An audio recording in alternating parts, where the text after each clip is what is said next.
আসসালামু আলাইকুম my YouTube family. দেশ বা দেশের বাইরে যে যেখানে আছেন সকলকে আমার সালাম। সকলে সুস্থ থাকুন, ভালো থাকুন আর নেক পথে চলুন, এই দোয়াই করি আল্লাহ পাকের কাছে। আর আপনারাও আমাদের জন্য দোয়া করবেন, আমরা যেন সুস্থ সবল থাকতে পারি আর নেক পথে চলতে পারি। ফ্রেন্ডস, আজকে আমি খুবই সহজভাবে খুবই সুস্বাদু তালের ভাপা পিঠা বানিয়ে দেখাবো। ভাপা পিঠা তো আপনারা বানান বাড়িতে, তবে তালের ভাপা পিঠা একবার বানিয়ে দেখবেন, খেতে অসাধারণ। আর তার সাথে দারুণ একটা পুর নারকেলের বানাবো। তো ভিডিওটি প্রথম থেকে শেষ পর্যন্ত দেখবেন, স্কিপ করবেন না। চলুন শুরু করি। বিসমিল্লাহির রহমানির রহিম। এখানে প্রথমে আমি পুর বানিয়ে নেব। পুর বানানোর জন্য 100 গ্রাম চিনি দিয়ে দিলাম একটা পাত্রে। পাত্রটি কম আঁচে বসিয়ে রেখেছি। এবার কম আঁচে চিনিটাকে ক্যারামেল করে নেব। ক্যারামেল করলে এর রঙটা দারুণ আসে আর পুরটাও খেতেও কিন্তু খুব ভালো লাগে।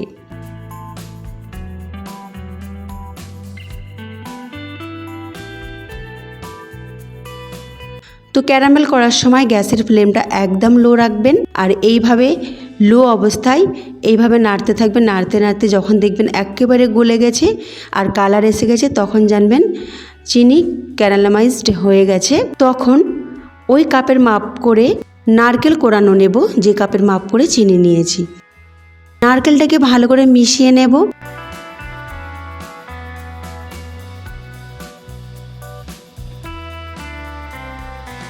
এবার দুটো এলাচ দিলাম, এলাচটা আগে দিলেও হবে।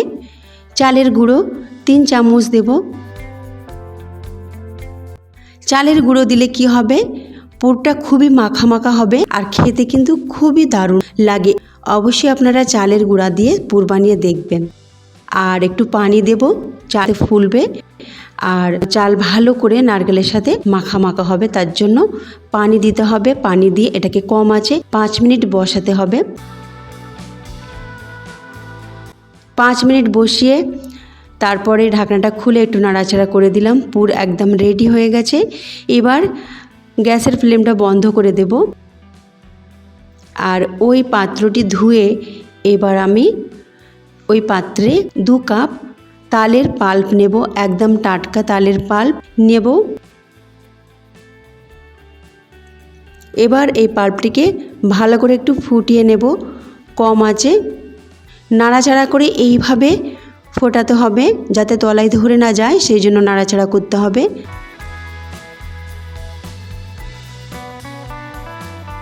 একটু পানি দিয়ে দিলাম, পানি দিয়ে একটু নাড়াচাড়া করে নিলাম।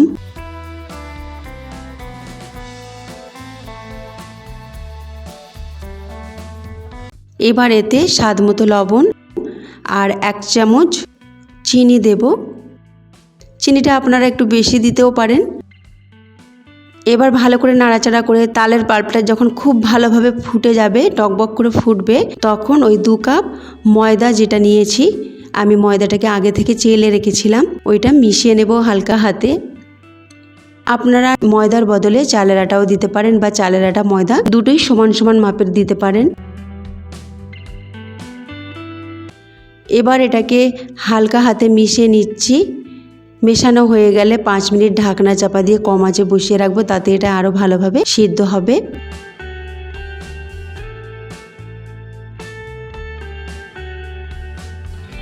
পাঁচ মিনিট পর ঢাকনা খুলে আরেকটু নাড়াচাড়া করে দেব আর একটু ভালো করে মিশিয়ে নেব। গ্যাসের ফ্লেমটা কিন্তু কমই রাখবেন। এইভাবে কিছুক্ষণ মেশানোর পর তারপর গ্যাসের ফ্লেমটা বন্ধ করে দিয়ে এটাকে ঢাকনা চাপা দিয়ে আরও 5 মিনিট রেখে দেব। তারপরে এটাকে মুথে নেব।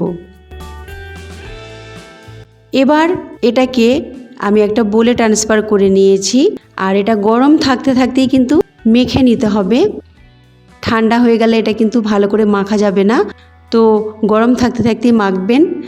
আর হাতে যদি একটু জড়ায় তো হাতটা পানিতে একটু ডুবিয়ে নেবেন আর তারপরে এইভাবে মুথে নেবেন। হাতটা জাস্ট একটু ভিজিয়ে নেবেন। এইভাবে ময়দার ডোটাকে খুব ভালোভাবে বানাতে হবে।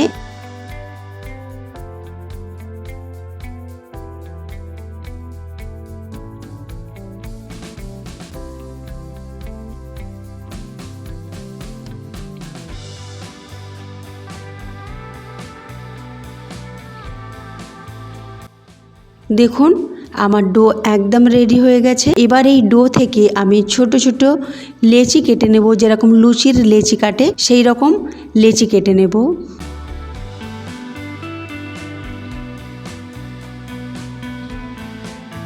সবগুলো লেচি কাটা হয়ে গেছে। এবার একটা লেচি নিয়ে হাতের মাধ্যমে মুঠো করে করে ভালো করে মথে নিয়ে তারপরে গোল করে একটু ময়দা মেখে নেব, কারণ এটা একটু চটচট করছে, তো ময়দাটা অবশ্যই মেখে নিতে হবে। আর বাটির মতো করে নেবেন। আমি বাটির মতো করতে পারি না, কারণ আমার আঙুলে একটু প্রবলেম আছে, সেই জন্য আমি দুটো হাতের তালু দিয়ে চেপে ছোট রুটির মতো বানিয়ে নিয়েছি। এবার এই পুরটাকে এইভাবে হাতের সাহায্যে লম্বা করে নিয়ে মাঝখানে বসিয়ে দিয়ে মুখটাকে মুড়ে নেব।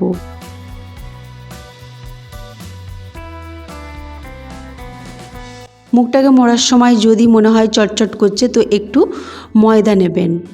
আঙুলে একটু ময়দা নিলে তাহলে আর চটচট করবে না, জড়াবেও না।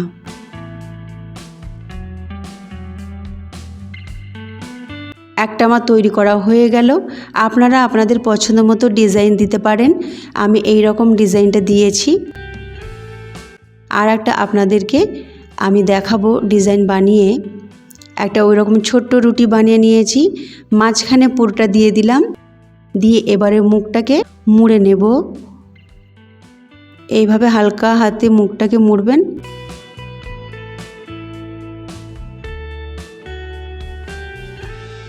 আর এইভাবে একবার টিপে টিপে নেবেন, পাতলা করে নেবেন ওপর দিকটায়, যাতে ডিজাইনটা একটু দিতে সহজ হয়।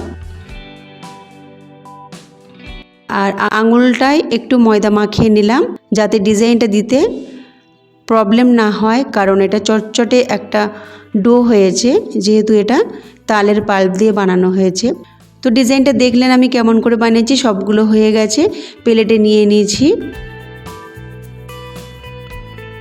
এবার আমি স্টিম করার জন্য একটা প্লেট নিয়েছি, স্টিম প্লেট, তাতে আমি সাজিয়ে দিলাম।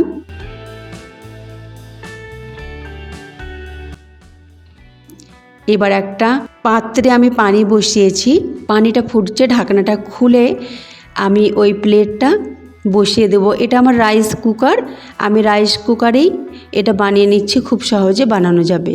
ঢাকনা চাপা দিয়ে এখন 10 থেকে 15 মিনিট বসিয়ে রাখবো।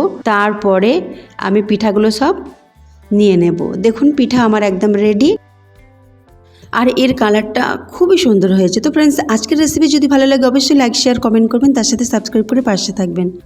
আল্লাহ হাফেজ।